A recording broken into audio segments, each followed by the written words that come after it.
So hi, my name is Mary Adams. I'm the Executive Director of XPX, and I'm here today with a longtime XPX member from our Philadelphia chapter, Greg Caruso.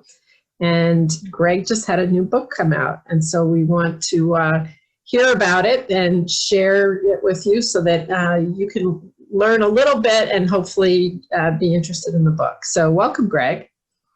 Good morning. How are you, Mary? Great. So tell us about your practice. Why did you decide to write the book? And then, what was the space you were filling? What makes this book unique in the market? Sure. I'll try to cover those questions in order. We'll start with a little bit about my practice. The last 20 years, I've done business brokerage and business valuation. And I started as a business broker. That's how I got into valuation. I've got a law and accounting background, so I was well qualified.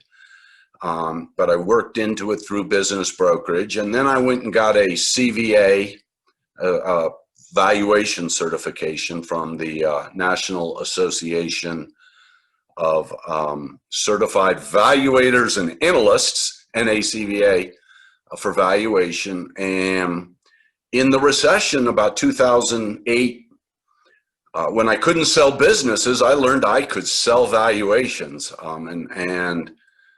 Now the last 10 or 12 years, valuations have been well over half my practice. So I am both, I'm in a somewhat unusual situation because I am both valuing businesses and often not related to my transactions. But then I do go out and sell them. So I've got the real world experience of trying to tie a very academic valuation process into a very sales, real world brokerage process. The book came about, and what's unique about the book is I spend not all of my time, I occasionally value very large businesses, but most of my work on both spheres is for companies under $10 million of revenues. And I'm very involved in the NACVA. I run a monthly webinar for them, continuing education, 2-hour continuing education. I have for 4 years, and I just came to realize there's very little published about valuing these small businesses, yet according to the census, these small businesses are 95%, the last census data. Businesses with 10 million or less of revenues are about 95% of the businesses in America, and certainly where an awful lot of valuators are spending a lot of time. So I really just decided that there needed to be more conversation about the challenges with those.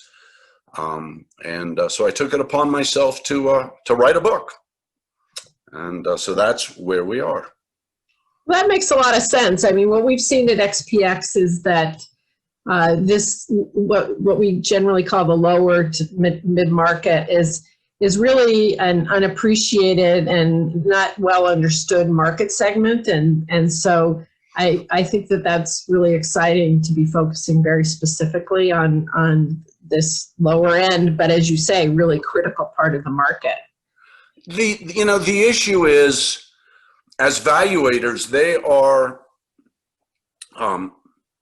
as valuators, a small business might be 50 million in revenues, and that is a small business compared to Home Depot. But the reality is how you value those small businesses should not be exactly the same as Home Depot. Your local hardware store, your local guy who maybe owns 3 or 4 Ace Hardwares or something, that business has different challenges, and frankly, there's different challenges in valuing it than Home Depot. Yet an awful lot of the valuators out there have only been taught the one process, or they only believe the one process is truly effective. And that's the same one, in effect, I would use to value Home Depot, a large public company. And that's one of the major points of the book. And what it really gets into is I've got to when I'm valuing a small business, do a lot more qualitative analysis. I've really got to kind of look at, and they do at large businesses, but really, who are the managers? Is there a management team? How is this put together? Because the reality is the financial data is rarely reviewed, never audited, and it's not out of a paper bag, but it's not, it's not the box of receipts anymore, but it's also, not real GAAP financial statements. And that's what we have, and it's a financial process. So how do we bring in common sense and these qualitative items into the financial review? And that's what a big part of the book is about. And it actually gets quite technical. But that was one of the things, I started the book. My dad was he was a CEO of a very large construction company. And he always said, I'd rather be approximately right than perfectly wrong, because, and that applies very much, I think, to an awful lot of business valuation, particularly with these smaller businesses. So great. So as you know, Greg, I mean, all of your fellow members at XPX are actually advisors to these businesses. And so I think it'd be helpful if you'd share a few takeaways that, kind of some of the key lessons that apply to advisors. What should they know about this topic? Sure. And we actually, again, have sections. I have sections of the book on kind of working with advisors, which more from the assumption that if you're a broker or a day-by-day advisor, you may know a lot of this, but an awful lot of the valuation and accountants who I know, they're the first place an owner comes to. And so a lot of my advice is also geared towards how do they work with advisors and how do they work with their owners in this transition. And, I would say, I think the first major issue is, emotion is a big thing in the advisory process. I kind of call it the red sports car. When you walk into an auto dealership, you head over and look at the red sports car. That's your emotion kind of catching what you'd like to do. Then you go over and, depending where you are in life, look at the minivan or look at the SUV but emotion sort of brings you over to that sports car. And that's a huge part of the advisory process. Valuation, again, is very logical. You're trying to take the emotion out of it. But when an owner is going to sell what may be their favorite child, and certainly the one they've spent the most time with, and the last one still at home with them, I've felt at times like I'm trying to arrange a wedding for the favorite daughter of the owner. And so learning to listen, learning to ask questions that will deal with what am I going to do next? How do I speak to my other professionals, maybe even my wife? How do I start to have these conversations? How do I deal with how this is going to affect me and what I'm going to do next? Because I find a lot of professionals' conversations are sort of couched in, you're going to get 3 times what you make in a year. You make a lot of money. Why would you do that? That's about the only thing that's really easy for that owner to understand. It's pretty simple math. It's all these other things of, what is my life going to look like? How am I going to hand off the business so that it really works for everybody, including, my employees, my suppliers, the people who've made this, work alongside me. That needs to be focused on. The second thing, and it's sort of the same vein, is you can't start early enough.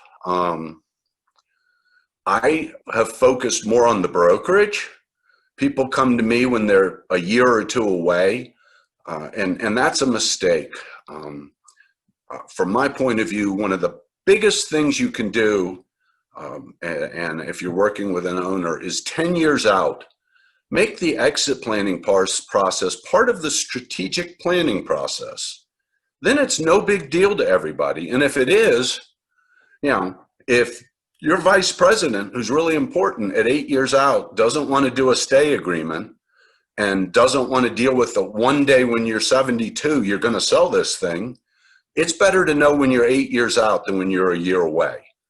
So start early, and you can actually I've seen people, and you can actually make your exit, something where people get bonuses, and perhaps somebody internally, not necessarily good for me as a third-party broker, but somebody internally rises up and buys you out. And, but you can't have those conversations if you're pretending you're never going to retire and you're never going to get old. The last one, which I'm sure advisors know, but you cannot emphasize it enough, is be profitable.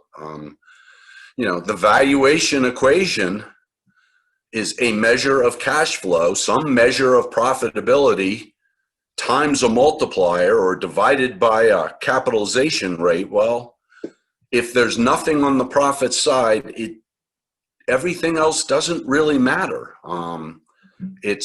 You're going to be very disappointed with your valuation. So that would be my, make sure your client is profitable, start dealing with the emotions. And the piece on that is people waste so much energy and then they decide I'm not going to sell, whereas if they've been growing their business, that's the importance of emotion. Start early. It gives you so much more flexibility and allows you to talk about your options when you've got flexibility and time, if somebody doesn't like what you're saying. Great.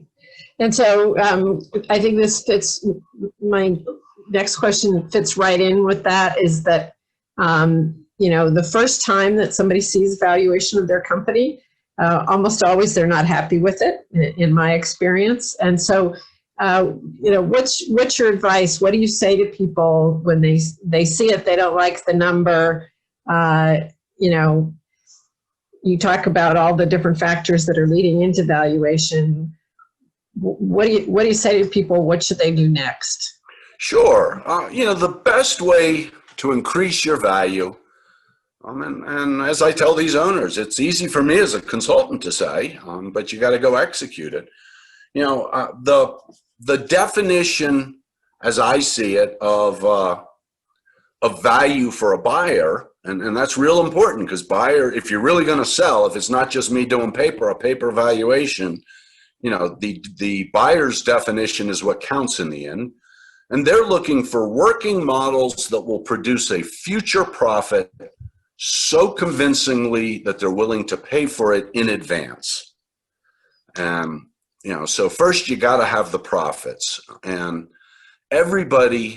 some people have exceptional profits. Most people have reasons why they don't. The only thing I can tell you is there are times in life, if you really want to achieve something, you have to be unreasonable. And if you want an exceptional value, unless you're a Google target, you need exceptional profits. So a little bit of unreasonable in dealing with your expenses and looking at your opportunities. Do a real contribution margin analysis of your services or products and sell the ones where you make money. Make a high profit. The second one, part of working model, is you got to have good systems. Again, I learned an awful lot about real business from my dad. What he always said is you have a good system when average people get exceptional results every time. And, I don't need to say a whole lot more about that standard. If you're not there, your systems could use improvement. And the last one is, even with great systems, you need really good people who are trained how to operate those systems. That's the working model component. And to me, you've got a working model when you can take a 2-week vacation. Good luck with this, because I don't think any of us even know how to do this anymore. If you can take a 2-week vacation and not call in and not spend an hour on emails every morning, and when you come back, the business is running as well or better as when you left, that's when you have a working model. And if you have a working model with profits, while you're probably going to call the broker a lot later in life, because it's fun and easy at that point, that is a valuable business. We make it really complex, but that's the whole shooting match. That's great. Well, Greg, I know that we'll be looking forward to seeing you share with more and in more depth at future XPX meetings, but this is a great preview, and I really appreciate you and wish you well with the book. Thank you so very much. I have so enjoyed our interview, and here, they actually sent me a copy of my own book. There you go. There's the product, right? Thank you so very much. And, yeah, great. It's been a pleasure. Thank you.